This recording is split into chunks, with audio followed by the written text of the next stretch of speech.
Hey everybody, Ian Campbell here with Mission Suite. So today is Tuesday and it is a beautiful day outside, and unfortunately the inside of my garage is still out of order and I can't get any power, but fortunately the outside looks just as good and it's a beautiful day out here, so I'm able to join you from the outside here today. Hopefully the street noise isn't that bad. I don't have a lavalier mic on this one or anything like that, so hoping you can hear me. But anyway, wanted to check in. You know, like I said, I'm going to be doing these live videos Tuesdays and Thursdays. Today I want to touch on a question that I stumbled upon while doing some content analysis based on sales. And one of the questions that came up in my kind of my research here is one that I get a lot when I'm setting up new accounts inside of Mission Suite, and that is, what's the difference between a lead, a customer, and an opportunity? Right? And so how do you track all that sort of stuff? So, because a lot of people, you know, I mean, you like to track the source of a lead, and you like to track the source of your deals, you like to track the source of your customers. But, you know, I mean, but there's so many different ways to do it. So the question becomes, what's the best way? What's the most effective way?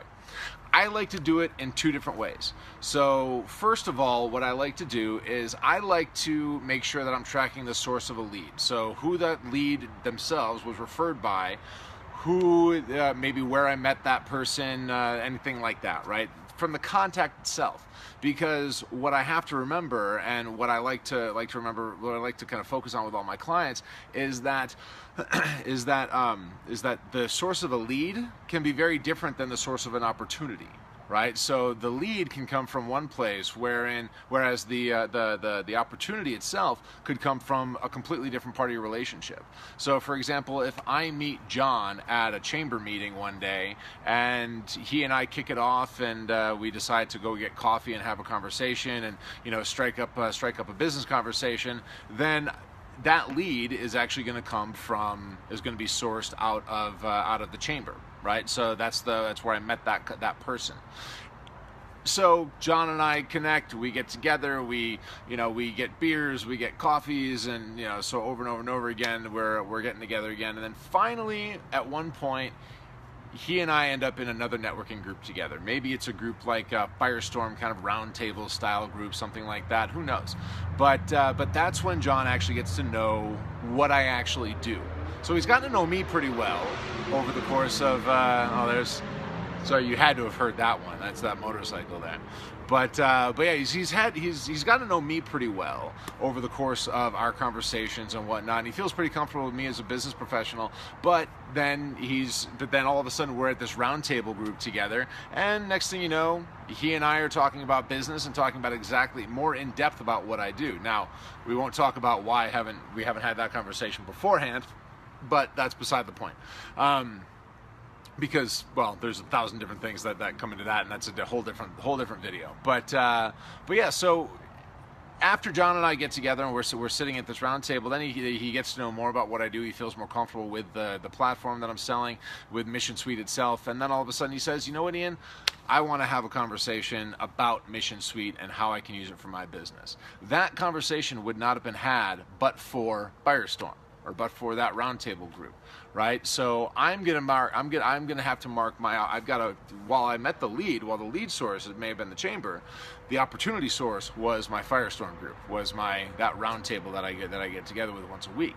And it's important to make sure that you're making those distinctions, because while you may meet a lot of people at something like a chamber or a club or whatever the case might be, you may meet a lot of people there, and you may end up with a lot of leads out of it, a lot of connections out of it.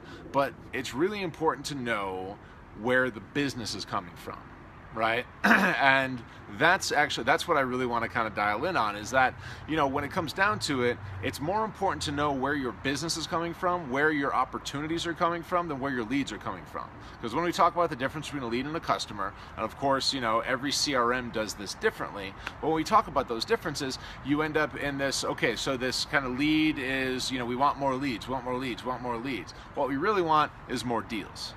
Right? So again, with this kind of, your kind of standard funnel, 5 deals or 5 leads means 1 deal kind of a thing, whatever your closing ratio may be, what you're really looking for is more leads, or more deals rather. right? So every lead that you get, you want to obviously run through that funnel and kind of, they're either going to fall out or they're going to move on to the next stage. And so the way that you're able to source and identify the success of your opportunities, or the success of your networking efforts, the success of your marketing efforts, whatever the case might be, is not necessarily how many leads they're providing you, but how many deals you're excuse me, how many deals you're sourcing through them. And that's what's important. So I'll wrap that up today. Again, this is something that we go through with Mission Suite new Mission Suite clients all the time. I'll be writing up a blog article about that this week, actually, and talking a little bit about it. So you'll be able to see some more from me on this. But in the meantime, let me know your thoughts in the comments, and of course, share this to spread the love. And I will look forward to seeing you on Thursday. Have a great Tuesday evening.